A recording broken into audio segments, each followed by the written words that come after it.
Hello दोस्तों, आज मैं एक कहानी बताऊंगी जिससे आपको सुनकर बहुत अच्छा लगेगा। तो बने रहिए इस वीडियो में लास्ट तक। दोस्तों, एक अमीर लड़का था, नाम था अमन। एक दिन एक लड़की को देखते ही उसे बेइंतहा प्यार हो गया था।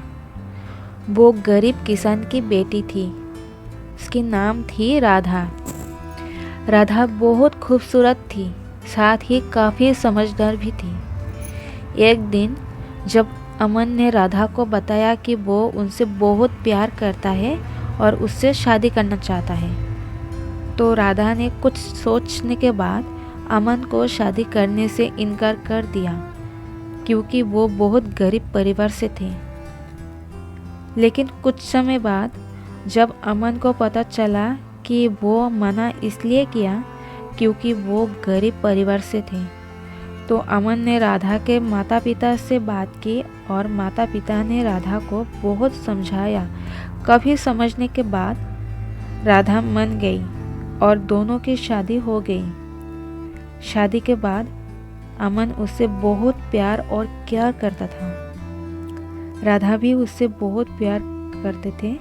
दोनों को शादीशुदा जीवन काफ़ी अच्छा चल रहा था। लेकिन कुछ महीने के बाद राधा को चर्म रोग हो गया, जिसके कारण उसकी खूबसूरती ढलने लगी। अब राधा को ये डर भी सताने लगा कि उसकी खूबसूरती ढलने के कारण कहीं उसका पति उसे छोड़ ना दे। बहुत परेशान में थे राधा। राधा उस चर्म रोग को ठीक करने के हर संभव प्रयास कर रही थी। समय बीत रहा था और राधा की खूबसूरती धीरे धीरे ढल रही थी। एक दिन अमन एक काम से दूसरे शहर गया। अमन जब वहाँ से वापस आ रहा था, तो उसका रास्ते में एक कार के साथ उसका एक्सीडेंट हो गया। उस दुर्घटना के दौरान अमन का आंखों का रोशनी चला गया। इस दुर्घटना के कुछ समय के बाद उनका जीवन फिर से सामान्य और सुखी बीतने लगा। फिर कुछ समय बाद राधा चर्म रोग की वजह से दिन प्रतिदिन कमज़ोर और बदसूरत होती गई। लेकिन पति अंधा होने के कारण उनका दाम्पत्य जीवन ठीक चलता रहा और दिखाई ना देने के कारण अमन उसे पहले की तरह प्यार करता रहा। कुछ सालों बाद बीमारी के कारण राधा की मृत्यु हो गई।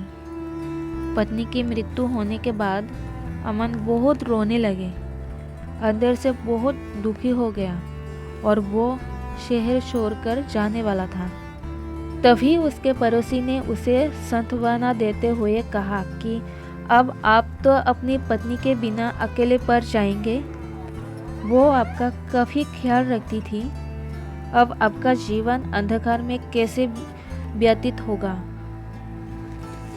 तब अमन ने अपनी पड़ोसी की ओर देखा और गहरी सांस लेते हुए कहा, मैं कभी अंधा था ही नहीं, लेकिन मैं ये सोचकर अंधे होने का नाटक करता रहा था कि कहीं मेरी पत्नी को उसकी बीमारी और बदसूरती के कारण ये ना लगे कि मैं उसे प्यार नहीं करता। इसलिए मैं इतने सालों तक बिना कुछ कहे हुए अपनी पत्नी की खुशी के लिए अंधा बना रहा। ये बात सुनकर पड़ोसी की आंखों में आंसू छलक आए और अमन वहाँ से उठकर चला गया।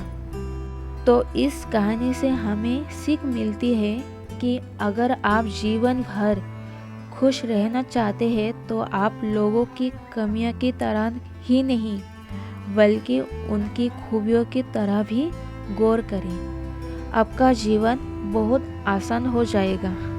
Thank you so much.